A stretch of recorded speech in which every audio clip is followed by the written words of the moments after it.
Whew. I feel inspired. Karen, could you all bring up my slides? Thanks. While they're doing that, can I just say that last night, I think, was the most fun I've had all year. I can't believe that this is the same room, actually.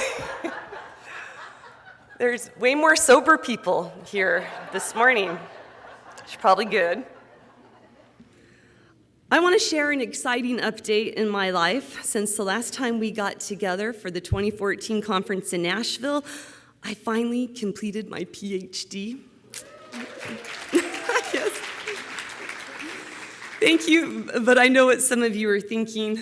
It's about time.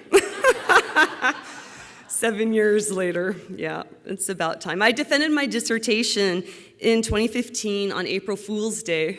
No joke. And I passed. No joke. So there I was. It was the light at the end of the tunnel and the beginning of my next culture change adventure, but then I stumbled upon a shocking decree. In a blog post written by Dr. Bill Thomas, he said it's over. The culture change movement is over. That's right, pack it up and go home, because it's over. Well, shoot, I thought, well, what am I going to do now? So I poured myself a rather large glass of wine, and I sat down and I gave it some thought. And you know, I had to agree there does seem to be a big problem. Think about it. Sure, a few amazing people have changed things within their organization, a large number of whom are sitting in this room today. But let's face it, after 3 decades of the so-called movement, deep systemic change has yet to occur, and we've tried it all. Some have worked at a policy level for tighter regulations and increased penalties, the bureaucratic iron fist of culture change. Some have dangled the carrot of the business case, the utilitarian approach to culture change. Some have done quality improvement and called it culture change. Some have worked to generate empirical evidence to demonstrate the efficacy of what are essentially human rights. And one of my favorite experts spent years shaking his cute little lamb tail in an effort to inspire change. Yes, my friends, we've tried it all, and yet despite the actual suffering of real people every day, the vast majority of providers do not seem motivated to change, and so it does seem logical to conclude that maybe it's over. But I don't think the culture change movement is over. I think it needs to begin. An actual movement, and it's about time. Now hang with me. I know some of you are looking at me a little funny right now. Hang with me, and I'm going to support this bold statement with 3 beliefs that have been inspired by 5 pretty radical dudes, beginning with this guy. This is Jürgen Habermas, a German social theorist who inspired my first belief that the dilemmas of long-term care and the culture change movement itself are rooted in the dilemmas of modern life. According to Habermas, modern societies are comprised of 2 basic spheres, the life world and the system. The life world represents social interactions of people in everyday life. It's produced through communication, mutual understanding, and shared decision-making or consensus. The life world is the place where culture is diffused and renewed, where social lives and solidarity are achieved, and ideally it's the place where personalities are shaped through socialization. But in the wake of industrialization and modernization, as populations grew, coordinating our lives through good communication became increasingly difficult. I mean, after all, there's only so much time in a day. And so in response, we developed the system to hold society together, and ever since we have systematized darn near everything. Here's a quick example. Dinner at my house, life world. Dinner at McDonald's, system. How I met my husband 4 years ago at Eden's Got Talent, definitely life world. My dating life prior to meeting Peter, definitely the system. Oh, bad memories. You see, the system has a different logic than the life world. In the place of human reason, the system has this clever little mode of thought and action called instrumental rationality. Its aim is the most efficient means to an end, the quickest fix for any given problem or task. The system is driven by money, power, and a whole bunch of experts who, thank goodness, will just tell us what to do so we don't have to burden ourselves with good communication. Shoot, we don't even need to think for ourselves. The experts have it all figured out, and to aid us in managing our lives and in managing the lives of others, they've provided a number of time-saving products, such as clearly articulated formulas for success, regulations and inspection protocols, reimbursement systems, staffing models and timetables, standardized assessments and measures, evidence-based practice protocols, and if none of that works for you, you can just hire an expert to tell you what to do. Does this sound familiar? It should. It should, because the culture of long-term care and even the culture change movement itself is dominated by instrumental rationality and experts, and I think that's a problem. You see, according to Habermas, certain social pathologies occur when the structures and the patterns of the system invade, displace, and even destroy the social life of the life world. For instance, the plagues of loneliness, helplessness, and boredom. Add to that the plagues, a loss of meaning, the breakdown of rituals and traditions, the feeling that existing policies, practices, or situations are irrational, unjust, or just plain stupid. The increased feelings of discouragement, disengagement, and demoralization. Yes, my friends, the culture of long-term care is a breeding ground for these pathologies experienced by elders, families, and professional care partners alike. Now let me tell you about another radical dude. French philosopher Michel Foucault, and my second belief that within our systematized lives, that expert cultures are the primary culprit of human suffering. Yes, I've heard of the Enlightenment.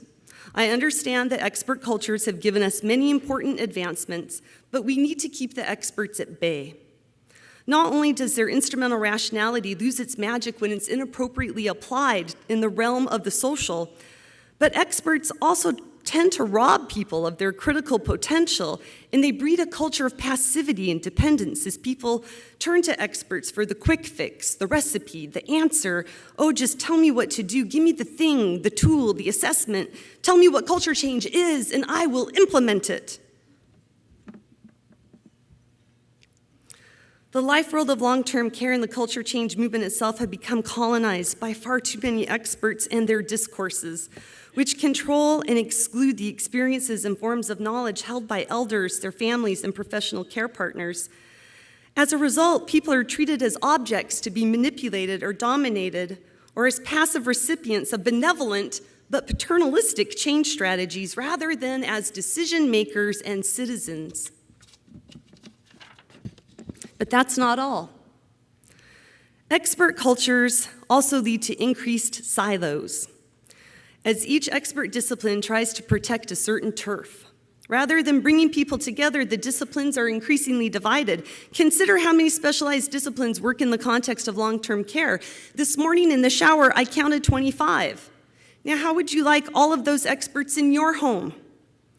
Each expert discipline corresponds with its own expert discourse, which is used as a resource in the exercise of disciplinary power, which tends to transform people into objectified subjects and ties us each to an identity, and it's often a defective one.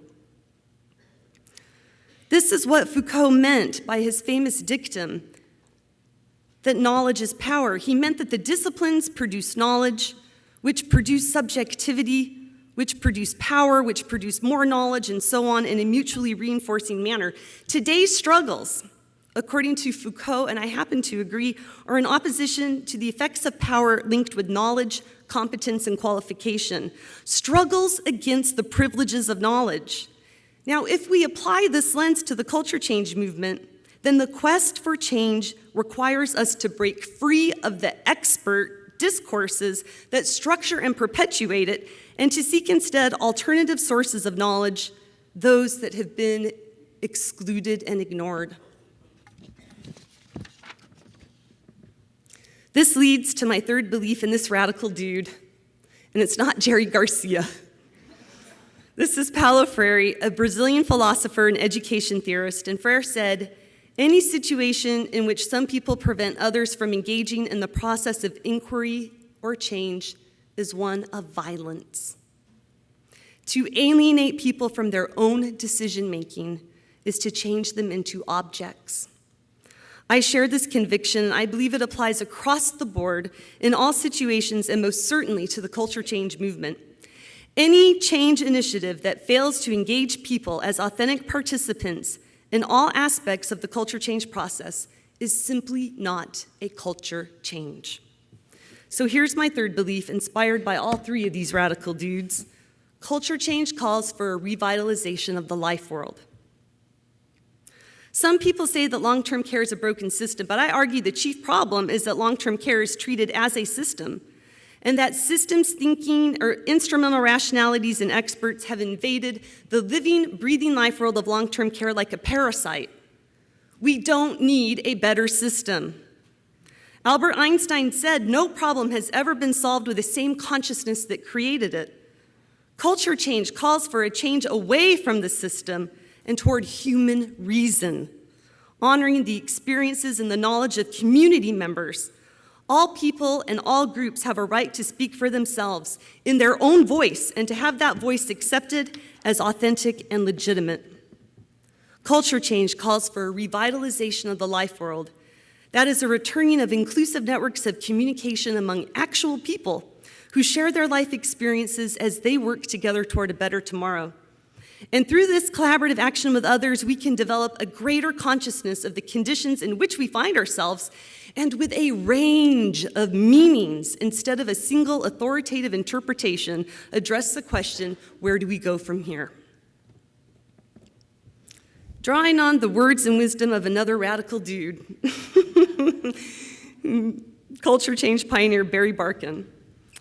He said, "The solution is a real community in which people know each other and have role and identity, and where individually and collectively, people have a voice and a choice in the small and large decisions that affect their lives. This is an achievable reality, and it's about time." So what about the expert? Are we all out of jobs? No, not at all. But our role does change. According to Foucault, and somewhat ironically, our role is to fight against the privileges of knowledge and to help open a space for resistance and local action. Talk about a culture change.